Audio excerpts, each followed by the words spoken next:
Hey, happy campers, Todd here, Great American RV SuperStores. Today we're going over our Heartland Prowler 302 BHX. We're going to be doing a technical walkthrough like a technician would give you on data delivery, going over a little bit of operation of these components.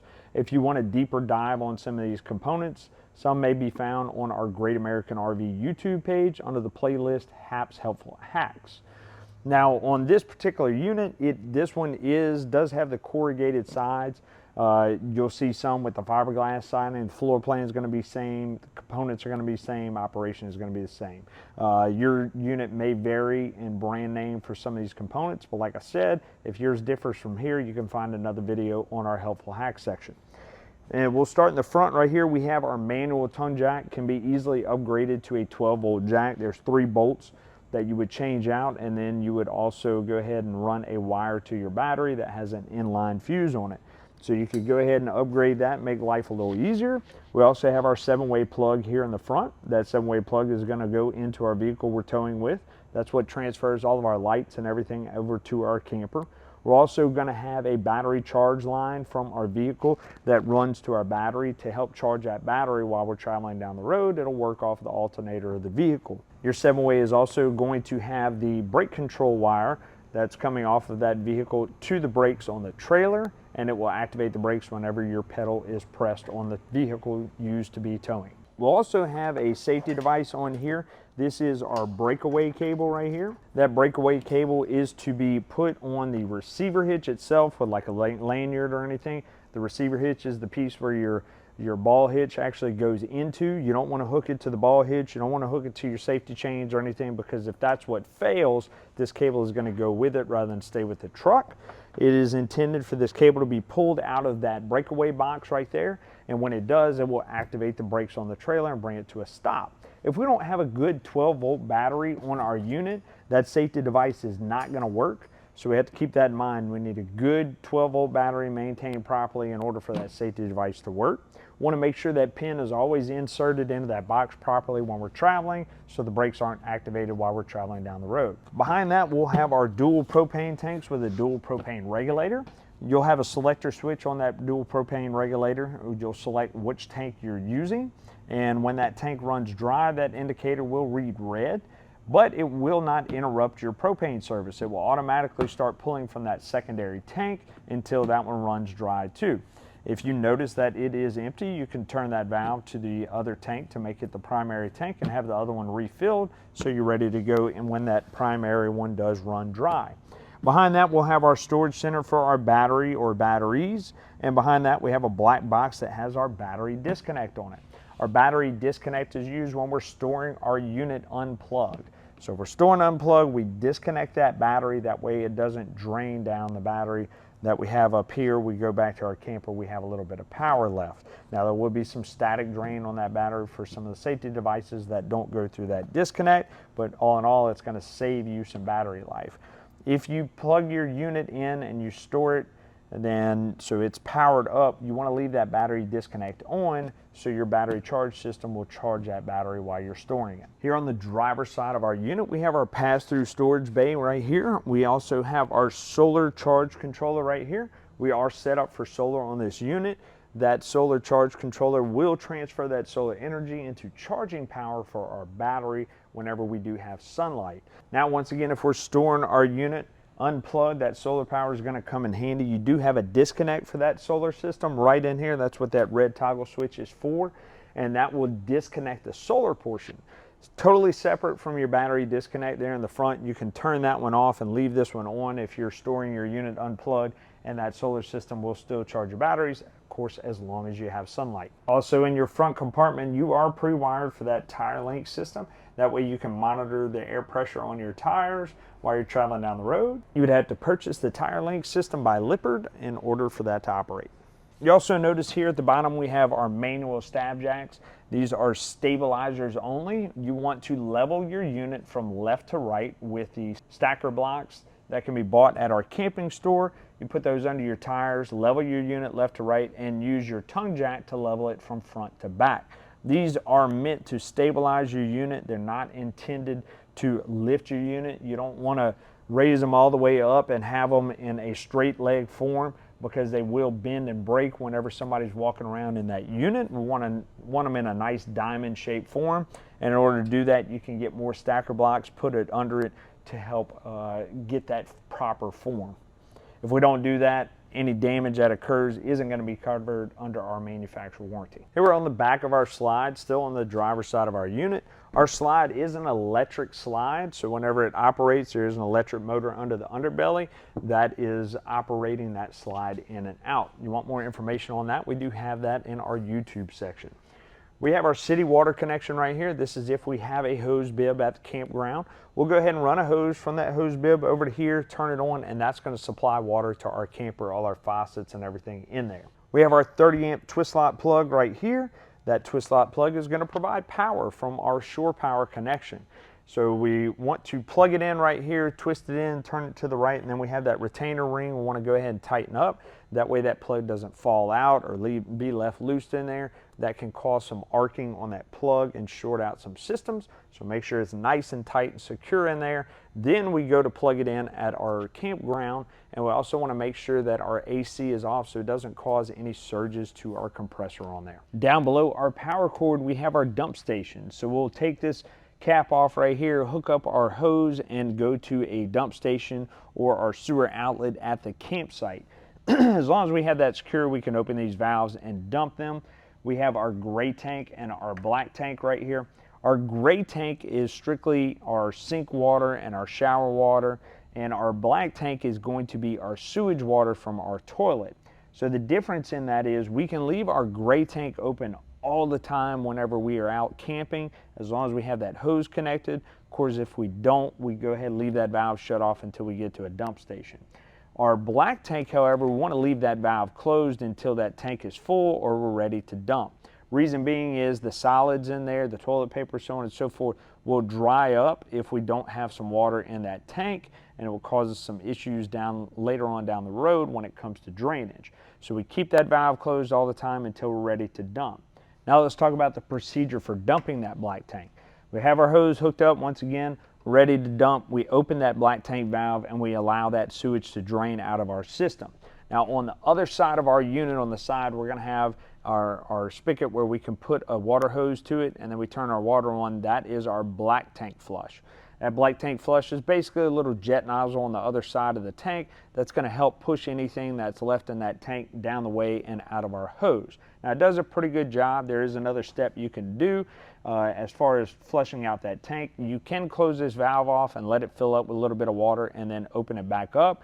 The key to that is you have to monitor that tank because you can overflow it. So unless you're able to monitor that tank, I don't suggest doing it. You can do that by that monitor on the inside, but you want to stick on that and don't go do anything else while you're doing it, because if that overflows into your camper, it's going to be bad news, right?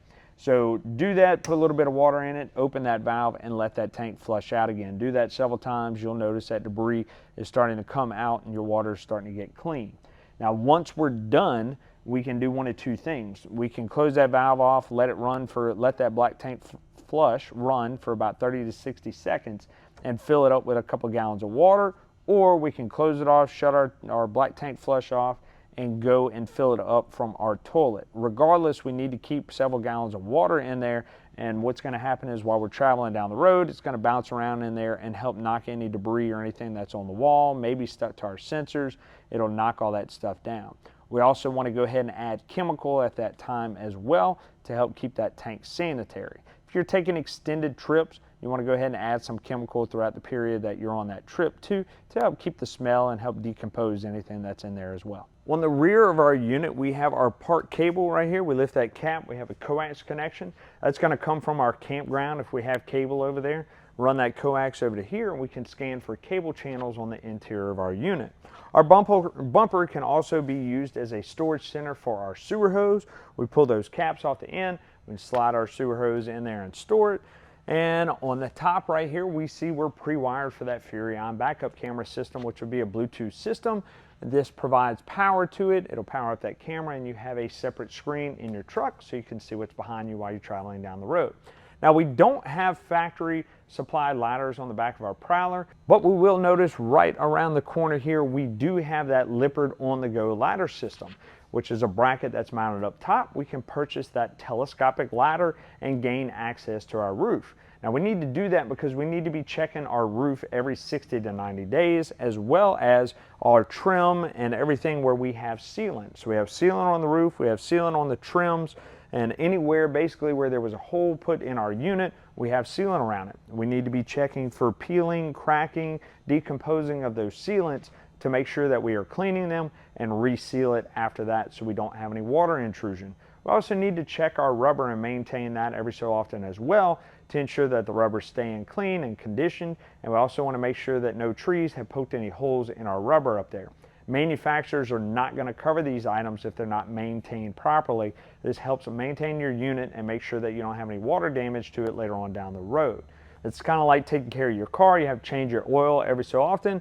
You want to maintain your unit every so often as well to make sure that you're staying in warranty and your unit will last for years to come. Also notice that your unit is solar ready, meaning that it's pre-wired on this unit with that solar controller system. You want more information on how to upgrade it further, you can scan that QR code right there. Here we are on the passenger side of our unit. We can see we have a door leading to that front pass-through bay right there. Not much else on this side. We do have another stab jack here, as well as our ones in the back as well. Remember, stabilizers only, not leveling system.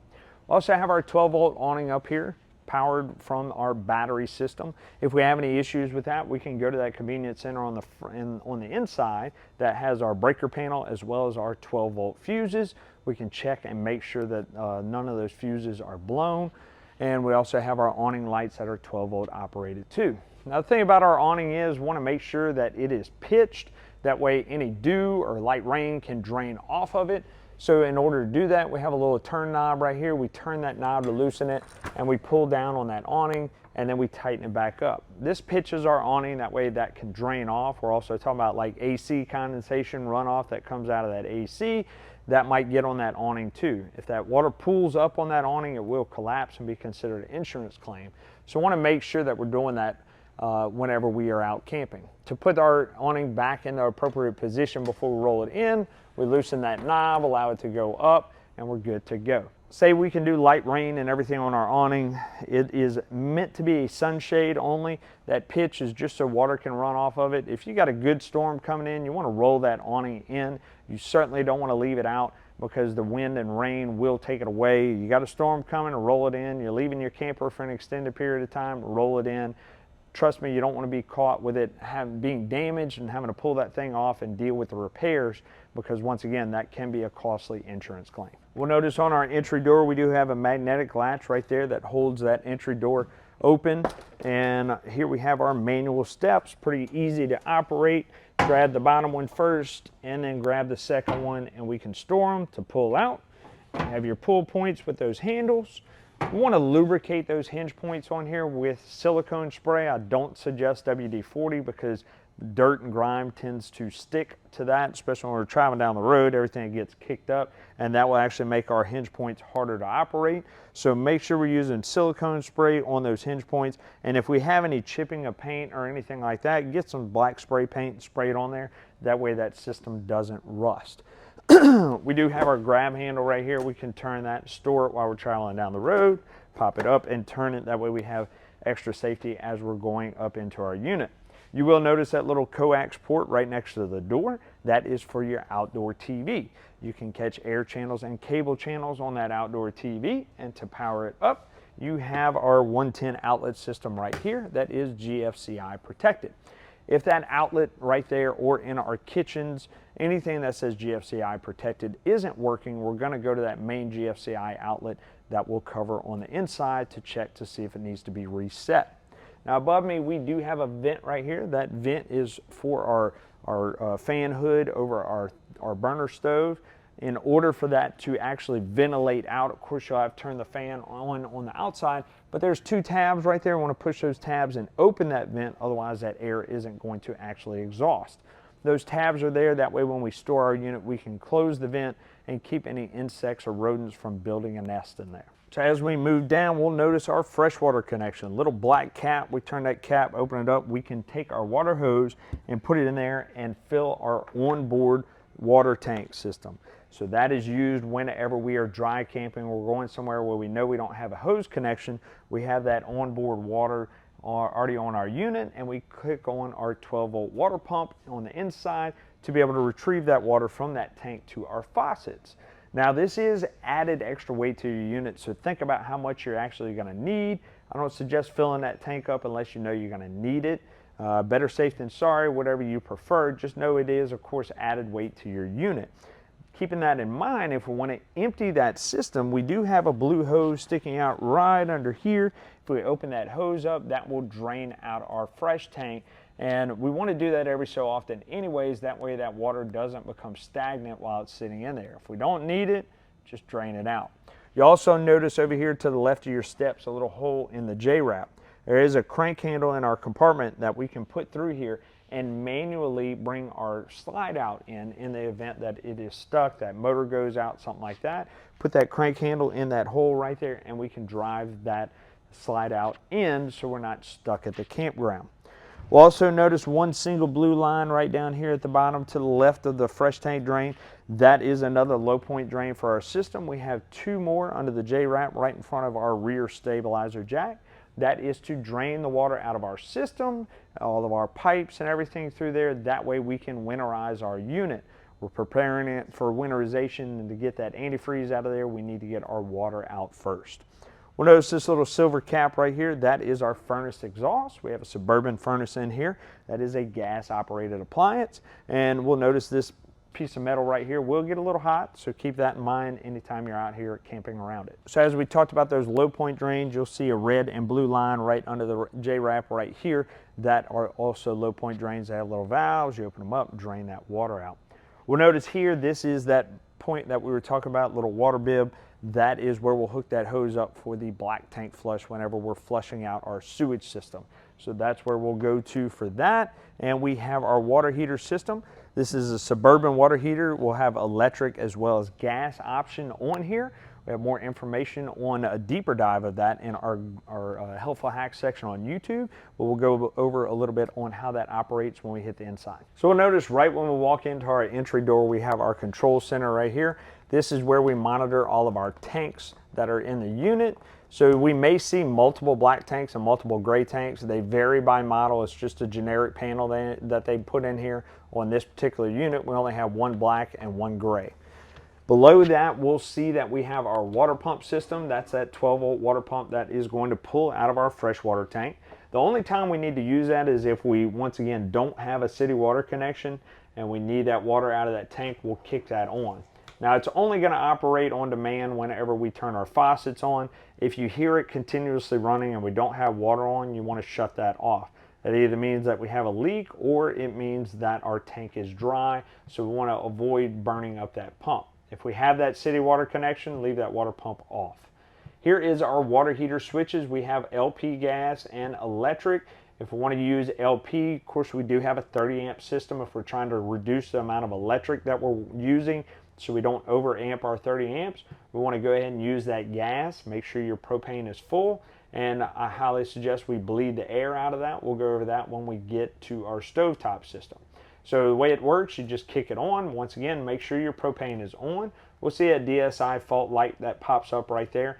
Once that system lights, then that DSI fault light will turn off. If there is an actual fault in the system, it will come back on or never turn off, one of the two, and let you know that, hey, there's a problem that you need to go out and look at it. So that'll turn off and on as needed when that water starts to cool down. Our electric side is an electric element inside that tank.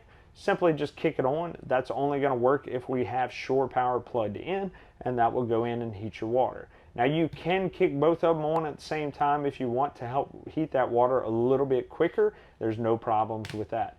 We have our lights right here. Our light 1 will control our light outside under our awning, and our light 2 will obviously control our interior lights. We have our slide out button right here, in and out, and our awning in and out as well. Everything on here is 12 volt controlled, so if we have any issues with them, we can go to that 12 volt fuse panel and check and make sure that the fuses in there are good to go. Moving into our kitchen, of course, we have our 110 microwave right here, and we have our fan hood vent over our stove top. Remember that vent on the outside I said needs to be open if we actually want the exhaust out. We'll kick that fan on that can exhaust out of there while we're cooking. Now our little 2-burner Greystone cooktop right here, we can lift the glass to it. If we can leave it down for more counter space, we can lift it whenever we need to use it. When we're in travel, it always needs to be down so that glass doesn't fall and break. Now we have our 2-burner stove, pretty easy to operate. We're going to pick which burner we want and we turn that valve. Once we push down on it, of course, that igniter is automatically going to start clicking until our flame ignites. Now, we talked about for our LP system, our water heater, we want to go bleed the air out of our system. If we're pulling our unit out of storage or we just changed out our propane tanks, more than likely you're going to have air in your system. Now, you turn that propane on, you come over to your stove, you pick which burner you want, and you turn it until it ignites. And it may take a little bit of time for that air to bleed out until you get propane gas on there. You just keep holding until it lights. Once it lights, let it run for a good 30 to 60 seconds. Make sure you have a nice blue flame around there, no orange poppy flame, and that should get all the air out of your system. This is the quickest, easiest way to do that. And if we do that first, then there's less likely that we're going to have any faults on things like our furnace or our LP gas system whenever we go to start them. Down below, we'll have another GFCI protected outlet. Once again, if that faults, then we'll go to that main GFCI outlet to reset it. We'll cover a little bit later. Down here, we have our RV CO and propane detector. It'll let you know if there's any cautious gases in the unit. If it alarms, of course, we want to exit our unit. 12 volt powered safety device. We can see a little green light there at the bottom that lets us know that it is powered up and operating and detecting our air around us. Now, one thing that we want to do is test that little chirper on there and make sure that that chirper is working and that that safety device is working properly. They do have an expiration date on here printed on the front. Sometimes they're on the top. You might have to remove those 2 screws and pull it out. They're good for about 5 years. We want to make sure we're changing that out when that time comes around and that our safety device is working properly. We're also going to have a smoke detector in here. That smoke detector is powered by a 9-volt battery. Just like your ones at home, you want to check that maybe every daylight savings time or whatever, change that battery out, test it, and make sure it's working. Here we have our 12-volt Everchill fridge, and we open it up. We have our freezer and our fridge. We do have a control knob in the freezer as well as in our fridge. We can change from cold to cooler. Now our fridge also has a travel latch on it. We need to kick that on whenever we're traveling. That way our items don't fall out of our unit and get all over the place. One thing about our fridge and freezer is when we unplug our unit or disconnect our 12 volts, of course this system is going to shut down, right? Or we can actually turn it off from our little button right there on the inside. Regardless, whenever we do that, we need to defrost our freezer and wipe down our refrigerator, get all the moisture and water that's out of there. These don't have drain plugs on them, so there's nowhere for that water to go besides out the door, and it can leak out and damage our wood components around our refrigerator, and that's not what we want. That's not going to be covered under warranty. We need to make sure we are defrosting that. That is the customer's responsibility to do that. These are airtight seals, not watertight. So make sure we're defrosting, getting all that water out of there. It will reduce opportunity for damage as well as reduce opportunity for mold and mildew. In our hallway, we have our AirXL thermostat for our Coleman AC. Let's go over a little bit more information on that. This is our AirXL thermostat right here. You'll have one for each separate air conditioning system in your unit. In order to operate, you'll hit that space bar down at the bottom. You'll cycle through. You have the options for fan low and fan high. This will only circulate the air throughout your unit. It will not cool your unit. So when we're ready to go into that cool mode, we hit it one more time and it's going to go into cool high or cool low. This will keep the fan on all the time. Whether your compressor circulates off or not, it will continue to blow that fan. So the air may not always be cool while it is initiated. Now, one thing that you need to remember is during the summertime, you really actually want it running on cool high, so it will help clear out that condenser and dry it up during those hot months where that compressor is only cycling every so often. If we want to keep it in auto where that fan shuts off, whenever the compressor shuts off, we're going to hit it one more time. We're going to go into auto and we can choose our low or high speed.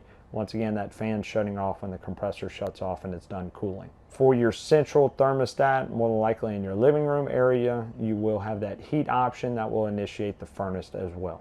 When we want to turn that system off, we just continue to cycle through till we get to that off position. When we want to change our temperature, we can just use these arrows right here. That will adjust our temperature on our unit. The initial temperature that you have on here, this is your actual room temperature that you have. This is our sealing assembly for that AC system, and we do have these quick dump valves we can open up on each side. If we get to the campground and want to cool this area off quickly, we can open those up and that air will exhaust out of here. Now, if we want to spread throughout our unit, because we do have a ducted unit, you'll notice throughout our unit we have these vents right here out of the ceiling. That's where that cold air will come out of as long as we have these closed. If we don't have them closed, then the air is only going to come out of here. We do have some screen filters right here. If we pull these two tabs, when we pull those filters down, we need to maintain that properly. That way we're not restricting the air on our AC system. Here just to the left of our dinette booth and our slide, we have our 110 and 12 volt center. We can see all our 110 breakers there, our 12 volt fuses right here, all labeled to let you know what these items control. So in the event that we have something not working, we want to come here first and check and see if it's on this box of labels, and maybe reset the breaker or check the fuse to see if one of them is tripped or blown. Now below it, we'll see a little grill right here. You may hear a little fan running behind here. That is our converter system. Our converter is basically a battery charger. Anytime we're plugged into shore power, it's going to change 110 to 12 volts charging for that battery system. Not much to go over in our bunkhouse area. Of course, we do have our bunks. We also have another spot for that antenna cable and air channels right here in the rear. All right, here we are in our bathroom. Our shower is going to be pretty standard. You have your hot and cold right there on the faucet. On your shower head in an RV though, you're going to have this little button. This button shuts off your shower head. Now we use that whenever we are dry camping, meaning we don't have a place to dump our tanks right there at the site, so we have to leave that gray tank closed, or we don't have a city water connection. We're trying to conserve the amount of water we're using out of that fresh tank. So easier than having to mess with that control knob to find that sweet spot on the hot water again. We can just push that button right there when we turn that water off to conserve it in between lathering up and rinsing off. And that will just an easier way of doing it. You can use it however you want. Of course, if you have a city water connection, or and also you have a place for that water to drain out and leave that gray tank open, then you can go ahead and use it as normal like you would at home. Over here in our corner, we have our GFCI main outlet. Now we can see we have a black button, a red button on this particular one. Yours may vary, but one is going to be a test button and one is going to be a reset button. If we want to test it, all it's doing is tripping that breaker. For this one, a red light will come on indicating that it's tripped. And same thing can happen if we over amp our outlets outside. We got too many griddles plugged in, hair dryer, coffee maker, whatever. We can trip out that system. Also, same thing can happen if those outlets get wet. So if it trips out and we have that red light, we come over here, we just hit that reset button and it comes back on. If it automatically trips again, we need to go check our outlets, make sure they're not wet, unplug some of those appliances that we have in, and try to reset it again, plug them back in one at a time, and we'll figure out quickly how much we can or can't use. Now we have our toilet right here. Toilet's fairly basic. We're going to have a pedal over here on the side to dump it, and water will come in and rinse that bowl. Now we need to treat our toilet kind of like a septic system, right? We're only putting toilet paper and sewage in there, nothing else. You will cause some issues with it trying to get down the drain pipes and getting clogged up, expensive repair. So sewage and toilet paper only. If we're using it for number one, hit that pedal, flush it down the drain, you're good to go. We're using it for number two. We want to fill that water bowl up about half to 3/4 of the way by barely depressing that pedal right there on the side and allowing water to come out and start to fill that bowl. You have a little ball valve at the bottom. We just want to watch it and make sure that that's not open, allowing all that water to drain down in the tank, and you can allow it to fill up. And then whenever you're done, you flush it. Having a proper amount of water in there helps that flush those solids down the drain and make it down to the tank. Now we mentioned toilet paper. We want to use RV toilet paper only. That way it decomposes properly in our unit. And if we don't, that could lead to some clogging of the pipes later on down the road. Now we talked about earlier, want to leave several gallons of water in here after we flush out our system. We can do it either by that black tank flush, as long as we're monitoring our tanks and it doesn't overflow in, right? or we can just come and hit that pedal and fill it up from here from the toilet. If that makes you happy, you can do it that way as well. Take our chemical, pour it down the drain from here, and you're good to go. Also, on our ceiling, we have an exhaust fan vent. Anytime you take a shower in here, you want to turn that on. That way it gets all the humidity out of here and reduces the opportunity for mold and mildew. Of course, your dinette booth can be made into more sleeping area by removing the 2 posts below the table and laying it down in there. We also have that sofa that can roll down into more sleeping space as well. By just lifting the bottom to put it back, lift up the bottom, grab the back, and you can drop it back into place. So in our living room space, of course, we have our backer for our television we can install, and over to the left we have that coax. This is for antenna or cable channels. If we have that part cable, we can plug it in here, scan for channels on our TV.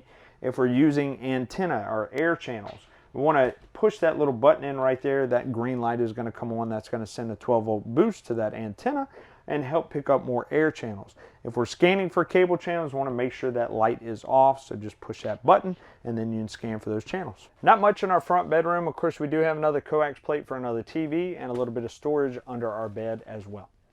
Well, we hope you found that resourceful, but wait, there's more information on our Great American RV YouTube channel. This channel right here, find the playlist Hap's Helpful Hacks. We go over different products in this unit and we'll take a deeper dive with more diagnostics, more information, as well as helpful tips when you're out camping. Tell your buddies, tell your friends, like, share, subscribe, do all those awesome things on YouTube, TikTok, wherever you found us, and keep watching here at Great American RV Superstores when we bring the how-to you.